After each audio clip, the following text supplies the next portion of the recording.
Oxford College of Business. All we do, all we are, is business education. Just briefly explain now the United Kingdom exiting from the European Union. How will that affect or impact the entire economy in Europe as well as to its territories? So there's a huge amount of trade integration in that region, in the European Union, and there's a lot of trade between Britain and the rest of the European Union.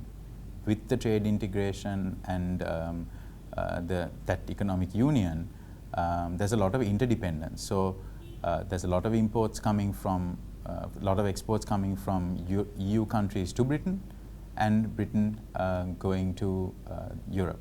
So that trade integration means any uncertainty around the future of Britain and the future of Europe will certainly hurt the European economy.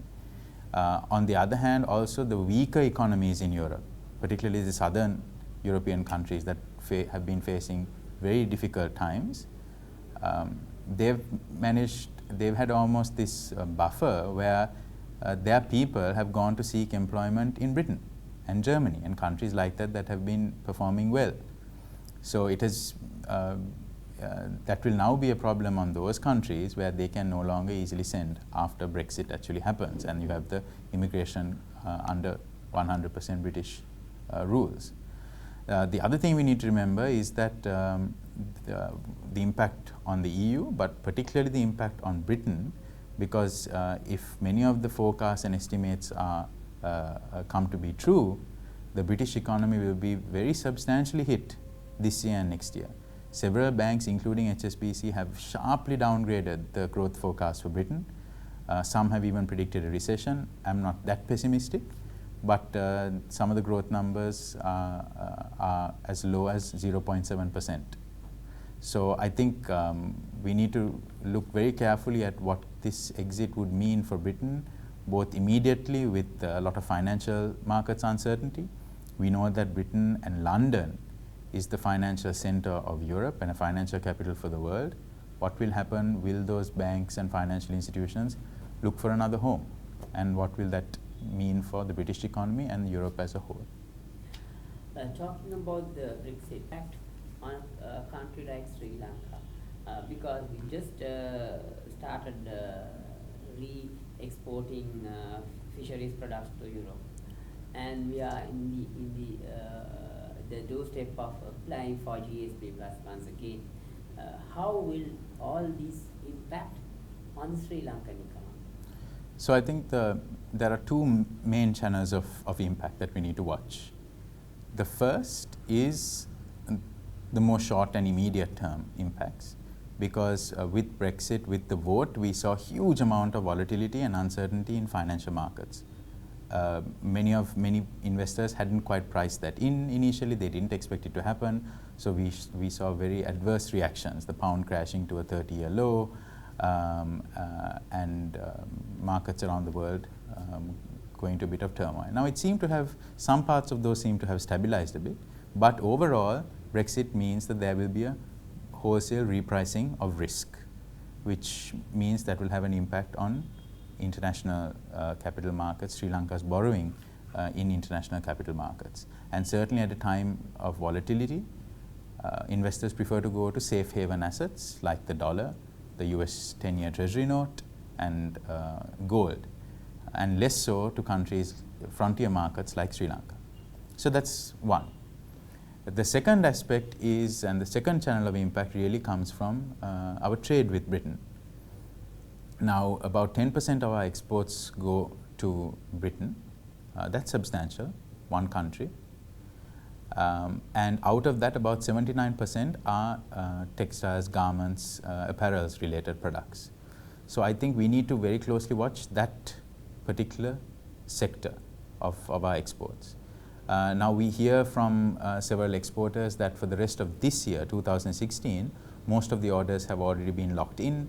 So this uncertainty is not likely to have a big impact for the Christmas orders, but certainly going forward to 2017 with a depreciated pound and also forecast of poor economic growth in Britain, it will certainly affect our exports. So in that medium to longer term look, we need to really figure out what is our next step.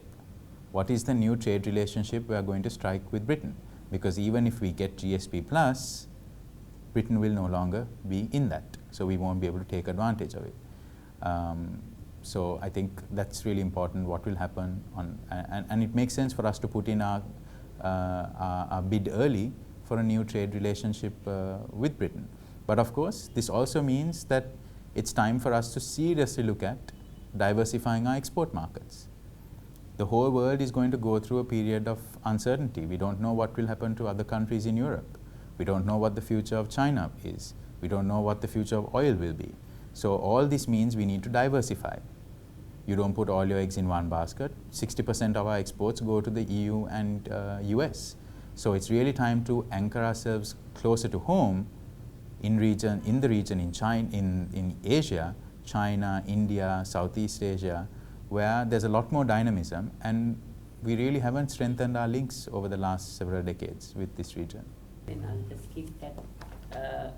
Now we've seen a lot of issues with the taxation, especially there is no focus in the rates or whatever. Mainly today, just before I came here, I met a person, a company executive who actually works in one of your member company who import vehicles and sell in Sri Lanka. Now they face a huge daunting issue here, where when they actually import the vehicle, when the vehicle is in the port, the tax, the structure totally changes, and now they say that they cannot go back to the consumer and say that your vehicle is about 3 million higher than what you ordered. Now this had actually hampered the genuine importer, the people who will not undervalue their products, and actually the real genuine companies who are members of your chamber. How do you basically analyze this, and what kind of a solution that you think that the Sri Lanka should have it?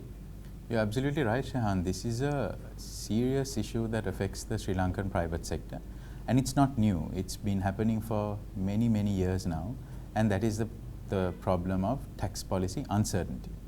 Changes, ad hoc changes in tax rates, ad hoc changes in the products that are exempt or not exempt. Uncertainty around when a new tax regime comes into force. We saw over the last 6 months huge amount of tax uncertainty and lack of clarity from the policymakers and from the government agencies dealing with tax. Now these are all costs for business, especially at a time when we have global market volatility. You don't want to impose an additional burden on the domestic side. If we are to improve the competitiveness, agility, productivity of our firms, of our companies, we need to remove things that hurt entrepreneurship. And one of those things is this tax policy uncertainty. Because many of our member companies survived in Sri Lanka, did business in Sri Lanka, exported, invested, even during the war. So they are pretty resilient. They can adjust to many things, but the one thing that keeps pinching every time is this tax policy uncertainty. And it's something we hear from international investors as well. Many international investors are used to fairly challenging circumstances. They operate in Indonesia, Myanmar, Cambodia, Bangladesh. And so they're no strangers to various challenges in a frontier market in a developing country. But tax policy uncertainty, this level of ad hoc tax policy making is something that they don't have an appetite for. And actually this, of course, this is not just that this government or other governments do it for fun. It's because there are serious issues with our fiscal policy. For many years we depended on international aid. Now we are a middle income country. We have to depend more on either loans or domestic revenue mobilization. So Sri Lanka is in this period where we're making that transition, and it's not easy for everyone. We're going to have to extend VAT all the way down to retail eventually, fully. We're going to have to expand the tax net, make sure more businesses are paying tax. Right now we have a very narrow tax base. Tax administration is going to have to improve and modernize. All of this is a big agenda, and the authorities need to take the people along with them on this journey, on this tax reform journey. But at least in the short term, ending this tax policy uncertainty, having some stability in the tax regime is important, because otherwise it will hurt entrepreneurship, it will hurt foreign investment, and businesses are going to look overseas to markets where there is more stability. Okay, thank you.